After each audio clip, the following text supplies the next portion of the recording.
My prayer for Kailisha is that Kailisha will have people who are selfless, who do not have the mentality of gaining from poor individuals, but a mentality of saying, what can I do for you? How can I help you? If I can see Kailisha being that way, I will say, Lord, indeed, you have been good to us. My name is Patrick Monkosi. I was born and bred in a small township called Lihurutsi in the Northwest Province. I grew up in a household. In total, there were times where it would be 22 inside the house. I would get sick as a young boy. I used to frequent the clinic, and at the clinic, you wouldn't get the best medication. My parents also started to get sick, and then my dad passed away first, and then my mother followed. I know how bad it is to feel sick frequently. It started to become a burden that I really need to take care of other sick people that I may come across. And then I came to a point whereby I heard about Jesus Christ, and I gave my life to Jesus. I was about 14 years old.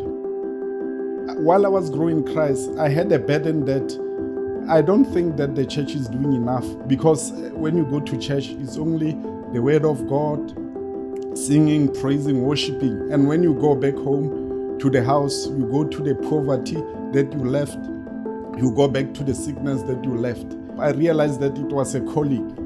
I started talking to other pastors, and they didn't hear me, they didn't understand. Till I came across with one friend of mine who said, I had one pastor who's looking for young men like you to train them and equip them into doing what you always talk about.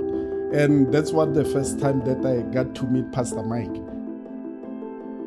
I submitted under the mentorship of Pastor Mike Tessendorf and Michelle.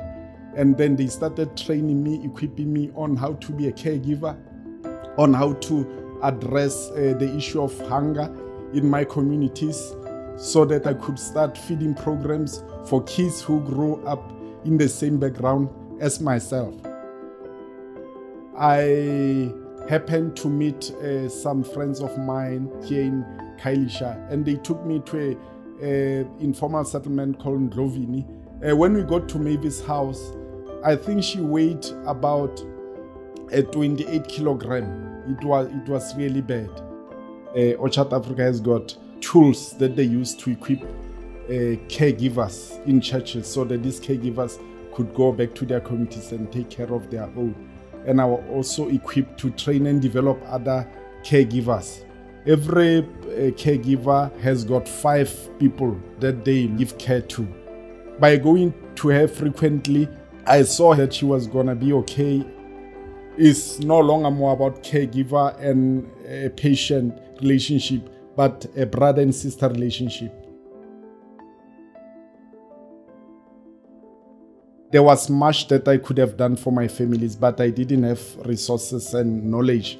But right now I'm able to pay back what I could have done now with the people that I see being sick. Every day when I go to sleep, knowing that I've touched the life of a sick person and I've contributed into them being well, it's really the peaceful night that I have.